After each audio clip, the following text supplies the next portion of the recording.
শাড়ি নিয়ে প্রতারণা করে বিশ্বাস ভঙ্গের অভিযোগে টেলিভিশন অভিনেত্রী তানজিন তিশার বিরুদ্ধে ঢাকার আদালতে একটি মামলা হয়েছে।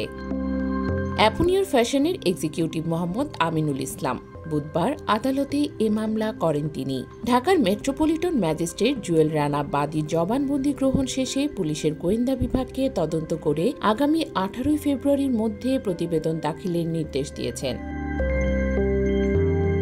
বাদীপক্ষের আইনজীবী সলিমুল্লাহ সরকার বলেন, আদালত অভিযোগের বিষয়ে তদন্ত করে ডিবি পুলিশকে আগামী 18 ফেব্রুয়ারির মধ্যে প্রতিবেদন দাখিলের নির্দেশ দিয়েছে। মামলায় অভিযোগ করা হয়, তানজিন তিশা বাংলাদেশের পরিচিত মডেল, অভিনেত্রী ও টিভি উপস্থাপিকা। তিনি দীর্ঘদিন ধরে মিডিয়া ইন্ডাস্ট্রির সঙ্গে জড়িত।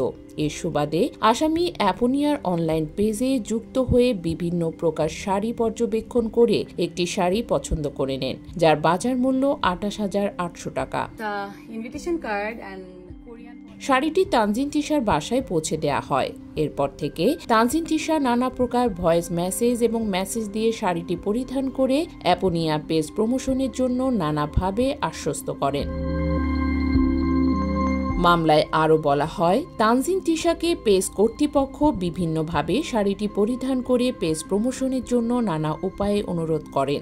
তিনি গত 18 জানুয়ারি শাড়িটি গ্রহণ করেন। তবে দীর্ঘ 10 মাস অতিবাহিত হয়ে গেলেও শাড়িটি পরিধান না করে, পেজ প্রমোশন না করে পেজ কর্তৃপক্ষের সঙ্গে গত 6 মাসের অধিক সময়ে কোনো যোগাযোগ রক্ষা করেন নাই এবং ইচ্ছাকৃতভাবে পেজ কর্তৃপক্ষের সাথে কোনোরূপ কথোপকথন থেকে বিরত রয়েছেন বলে মামলায় অভিযোগ করা হয়।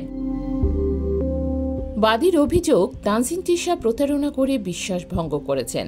মামলাটি আমলে গ্রহণ করে তানজিন তিশার বিরুদ্ধে গ্রেফতারি পরোয়ানা জারির আবেদন করা হয়েছিল।